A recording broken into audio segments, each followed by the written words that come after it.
Hello, this is Darkon, and this is my explanation on Primals, what they are, what types there are, and what involvement they have in the game and the possible future of the game. So some theory crafting will be involved. Fair warning that this will be highly spoilered, as I will be mentioning everything from early to late game. You have been warned. Now what are Primals? Primals are beings given form and substance by ether, usually in the form of crystals, and they are also empowered by the fervent prayers of their respective beast tribe that worships them. They typically come in forms closely associated with their beast tribe. While not exact, you can clearly see why they are worshipped by their beast tribe. Primals are put into, at the moment, two categories. One is just simply primal, the other is elder primal.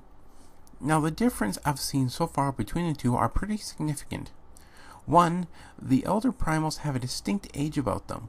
You can usually trace their origin, or rather as far back as we can trace it, to a distance quite far into the past, often thousands of years at least. The other is the sheer power they have and the unusual abilities they wield. While there are only two elder primals confirmed to date, they are both very strong. First off is Bahamut. The dragon primal is for all intents and purposes a god. So powerful was it that even after being imprisoned for thousands of years, quite likely even more, that his power was no less potent, and that it took the might of the Elegant Empire to first imprison him, using their most advanced weapon we know of, made specifically, we assume, to fight and beat him, that being Omega Weapon. Oh, and before I forget, they shoved Bahamut into an artificial moon to keep him imprisoned. That's right, it took that much to hold him in place. The dragons of Myrcidia were the ones to summon Bahamut when the Elegant Empire invaded them. It is unknown who or what Myrcidia is or means, but since dragons don't have nations like we would think of them, back then things could have been much different. It seems likely that Myrcidia is actually the name of a dragon, and the dragons of Myrcidia are a brood. It could also be that Myrcidia is either one of the 7 children of Midgardsamr, or even his mate, as Midgardsamr seems male and he did have children. Then again, Midgardsamr is a being unlike any other that we know of, so it could have been something like taking a fragment of his power and letting it grow into a separate dragon. The second elder primal is Odin, an unusual primal whose true form is the sword rather than the body. This makes sense as every time he is defeated in the fate, Still Rain, his body changes to the type of the person who landed the killing blow, and his level grows to make him stronger. Although now he has been nerfed since 2.0, he is easier to fight. And you can fight him in a trial as well, which is where you learn of his true form, that being the sword. As it is said, no one knows when Odin first showed up in history, or who first summoned him. The earliest time he is noted in history is when he supposedly slain a woman named Earth, and many of her followers, only to be beaten and imprisoned by a hero of Alag. It is worth to note that his entire purpose seems to be finding and fighting worthy opponents, and fighting Earth. As when you beat him in the trial, he says, "Earth, one day I will find thee." Interesting words for someone who is supposedly slain Earth. The most mysterious primal by far so far, as even Bahamut we know something about his origin and why he was summoned, but with Odin we don't have much to go on. We can only hope that some more mystery is revealed behind Elder Primal soon. I know some have said that they are done with Bahamut, and while yes, we are done fighting him, I don't think we are done finding out about him. Now to date, there are 6 to 8 other primals we face. These ones are more average in terms of power in comparison to the other 2 elder primals, but they are still very powerful. Before I get any further, I will be omitting Enkidu and Good King Mugelmog for the moment until later, as they are more of a subcategory on their own. Now these primals, unlike the 2 elder primals, are more closely related to a particular element, and they all speak in an old-fashioned way, like using lots of the words thee and thou.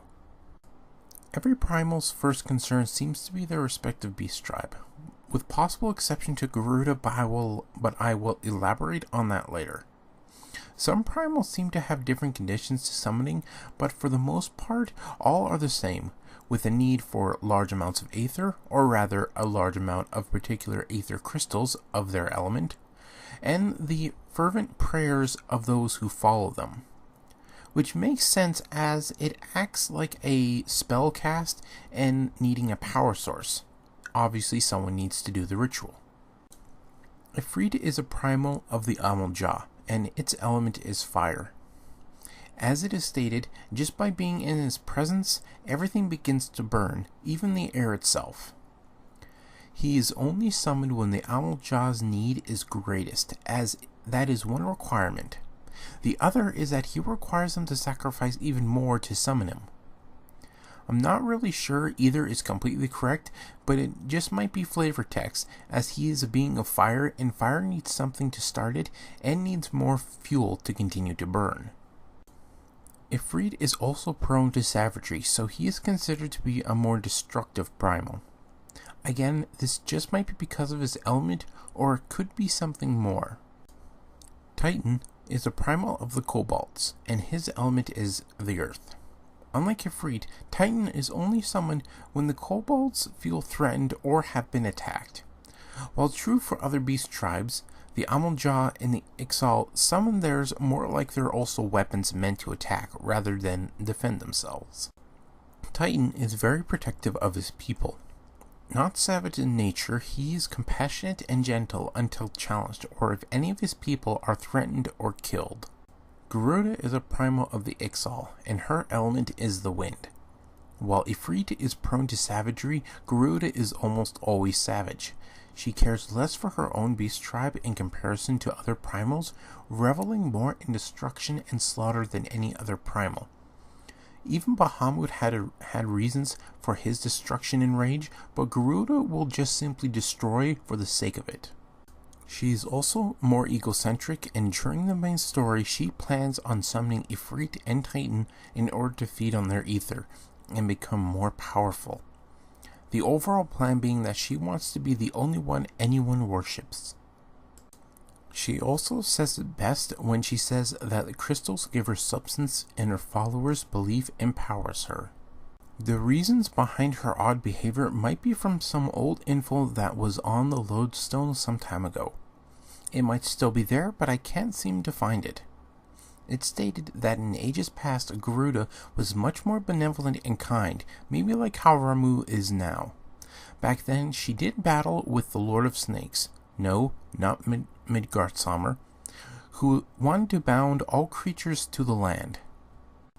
Garuda fought against this, fighting for all winged beasts, but after defeating the Lord of Snakes, she was weakened and needed to feed on the snake in order to regain her strength, but in doing so, gained a taste for earthbound flesh, and became much more malevolent since then. This can be interpreted in many ways, but if true, it sounds like Garuda fought against another being made of ether, likely a primal.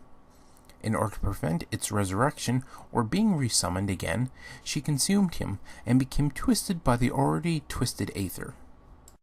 This kind of says that primals are not likely changed by the beliefs of their followers, but rather the other way around, as Ramu was much more calm and willing to listen than the tempered selves were. Now Leviathan is the primal of the Sahagin, and its element is water. Very little is known about Leviathan's own temperament. We don't know if it's aggressive like Ifrit or more protective like Titan. What we do know is that Leviathan will not only attack aggressors, but will also wash away parts of land to make room for the Sahagin to raise their eggs and hatchlings. Ramu is the primal of the Sylphs, and its element is lightning. A very calm and careful being, he never attacks or even tempers any being outright, which is very different from any other primal so far. He is actually willing to listen to the Warrior of Light when shown that he was entrusted with the crystal that Ramu himself entrusted to his own wayward charges. However, Ramu is wise enough to know that if you don't have the power to do what you claim to do, it would be pointless, so he will only trust you if you can beat him in battle. Ramu also says, Whence sprung this calamitous seed? In the beginning, no such duality existed. Were light and dark given form when man was born? This is an interesting sentence, as it proves that at least some of the primals are old enough to remember a time when all this fighting and destruction never happened, and it was likely unthinkable to occur at the time. This also tells us that even Ramu is unsure when light and dark were given form. This could refer to the fighting of good and evil, or even a direct reference to Heidelin and Zodiac. Remember that light and darkness are neither good or evil, they simply exist, and that it could be that mortals of Eorzea gave them such roles. Ramu also mentions that the warrior of light stands apart from thy kin, and while the warrior is the bringer of light, he sees something more. This tells us that Ramu sees something else going on beyond being a warrior of light that sets us apart from our own kin. This could mean that we have a destiny beyond being a warrior of light. When Ramu mentions us being a warrior of light, he seems to hold mistrust or even very slight disgust at the term, but that might just be me and the way that the voice acting was. Shiva is the patron saint of heretics and harriers who side with the Dravanian horde, and thus they're primal. Not really sure what a harrier is technically, so I'm just going to stick with heretics. Shiva's element is ice, and unlike most other primals, she seems rather new or young in reference to how primals are. Ishgard claims that Shiva did a taboo and laid with dragons sometime in ages past. It is not really known what they mean by laid with dragons, but remember, this could reference to fighting alongside dragons or caring for them, not simply sleeping with them. Shiva is also one of only two primals that used a mortal as a vessel, this vessel being Iceheart. Iceheart also, for some reason, possesses the Echo, meaning that she can't be tempered by primals, and that Iceheart was likely controlling Shiva from within to some extent. Shiva could be older than what we assume, as her summoning was different than other primals, and her essence could have been held back with Iceheart being at the center rather than Shiva's ether. Good King Mugamog is also something like a primal as well. I'm gonna stick Gilgamesh's friend Enkidu in here as well for a good reason. Both have a history as not being primals, but as average beings of flesh and blood. I know they might not be flesh and blood, but it was as close as I could think of to describe them. King Mog and other Mogs were said to live in the heavens, serving the gods. When a war among the gods broke out, the Mogs secretly planned to leave for the mortal realm, but their wings were too small to carry them there. So they made a rope to climb down, but someone had to remain behind to hold the rope for the others. It was the king who did this for his people, and was remembered forever for it among his kind. Enkidu is the constant companion of Gilgamesh, in pretty much every Final Fantasy. Some theories say that across all Final Fantasy universes, that both of them are the only ones to exist. The reason I'm lumping these two together is that while yes, their bodies might be made of ether, I think that in their case, that their minds were transferred to the bodies made of ether because they couldn't physically be where they were summoned to. Both of them were unique in this respect, but even if it only applies to one of them, I would say Enkidu would be the one. Now another primal is the Phoenix, which is the primal of rebirth. It was given form when the spell meant to trap Bahamut after he broke out of the moon had failed. Louisoix faced off against Bahamut after setting the Warriors of Light away. He lost the fight, but it wasn't all for nothing, as he soon became the Phoenix and defeated Bahamut. Phoenix and Shiva have similar births in a way, but in this case Louisoix didn't have the Echo, so he was tempered, not by Phoenix, but by Bahamut. It is not really known what Phoenix's was in terms of being a primal, from being like Ifrit and Garuda to being more like Ramu. But with so much aether gathered in the prayers of everyone for the spell against Bahamut, it's not really surprising that it resulted in a primal in the end. However, it was agreed that the method for the races of Eorzea to summon a primal to be kept a secret, as the temptation would be too great to use it against their numerous threats. Now, before I talk about the Heavensward primals, I think I should mention Midgardsormr and the Silvertear Lake he guarded. The Silvertear Lake was once a lush forest and beautiful unclaimed land that for some city-states was mostly neutral territory, but there's likely other reasons as well that it was left unclaimed. The lake itself was home to two very important things. One was a powerful seal that prevented primals from being summoned. It is unknown how long the seal had been there, who first placed the seal, and how far the seal's effect was. The other was Midgardsormr, the king of the dragons, and likely the oldest and first dragon to exist. His age is unknown, but he is incredibly ancient and powerful. So much so that he blasted a hole through Garlemald's greatest ship, the Agrius, like it was nothing. Even after his supposed demise, when he was at the center of a large explosion of ceruleum and the energy of the seal being broke under him, he did not die. Whatever Midgardsormr is, we really don't know, as he is far from ordinary, but he is, at the present time, the highest authority among all dragons. So much so that when Garlemald went to claim Silvertear Lake, he rose up and a horde of dragons flew with him into battle. If you look closely at the cinematic of Final Fantasy XIV 1.0, you'll notice two things. One is that a pillar of light rises up before the explosion of ceruleum. The other being that many lights with images of primals in them shot away from the lake at the height of the explosion, and that there were many dozens of lights. This tells you that there are a lot of primals, but also brings the questions of what exactly the seal was in the first place, and who charged Midgardsormr to guard it. He does mention things like a covenant, but since we have almost zero details of what it is, we will just have to wait. So is Midgardsormr or Bahamut the highest authority among dragons?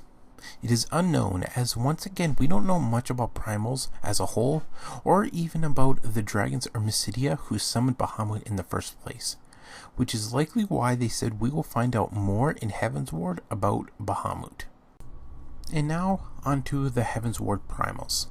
First off is Bismarck. Bismarck is the primal of the Vanu, a bird-like beast tribe, and its element is unknown, but it is likely water, as that was its previous element in other Final Fantasy titles. Bismarck is basically described as a large blue and white sky whale. Its current incarnation in Heavensward is similar, but it has what seems to be feathers on its fins, and is massive in size with a very large toothy mouth. So maybe a sky shark would be more accurate this time. Another primal is Ravana, and it is the primal of the Nath, and whose element is unknown, but it could be neutral, as it is described as like a warlike primal. This one was made for Heavensward, so it is not based on any other previous Final Fantasy summons.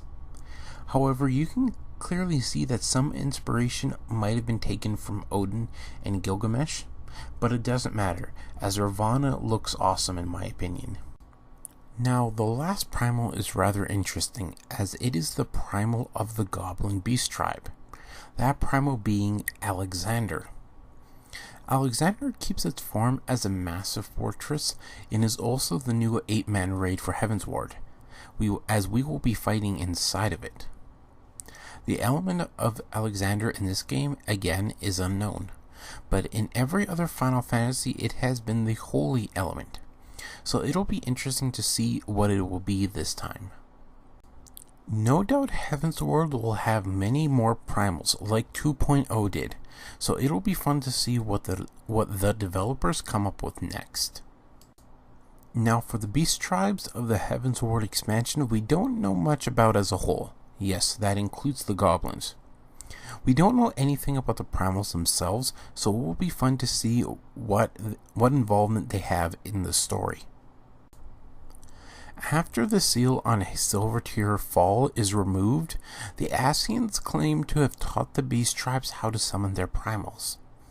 It is unknown if the beast tribes ever summoned the primals on their own in the past, or for how long they couldn't summon them due to the seal in the lake. But again, the Ascians seem to have their claws in everything, and once again, we don't know for what reason. Now, this is a little bit of last-minute information I only recently found out specifically myself. It had to do with when I only quite recently got into the Final Coil Turn 12, I believe it was, the one with Phoenix. It's there that you learn the secret, a big secret behind Bahamut, that he was originally one of the first brood.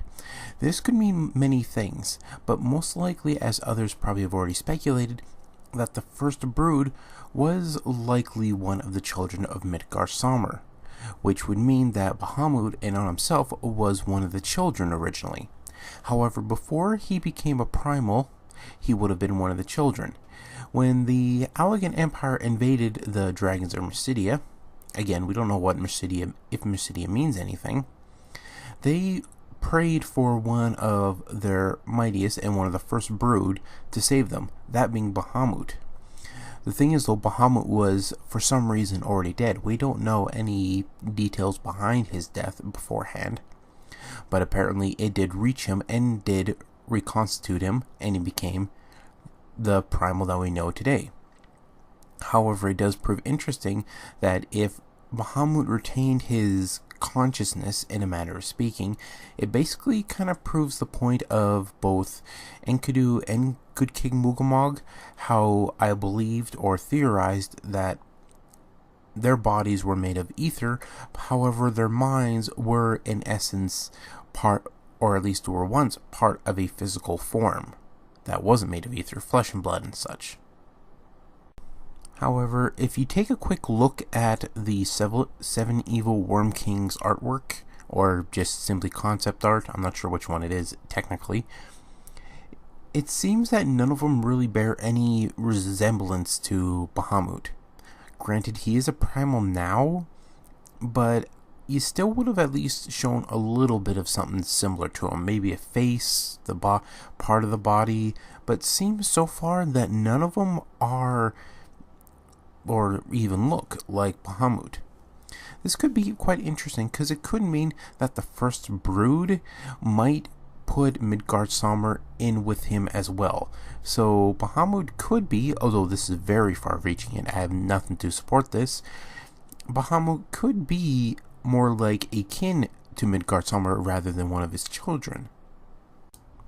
I will also finally note that any mortal being tempered by a primal has a fanatical devotion to said primal, and the temper at this point cannot be removed and is only stopped when someone has the echo. Ramu also shows a distaste for the tempering process, implying that even the primals have no total control over it, even if they tried.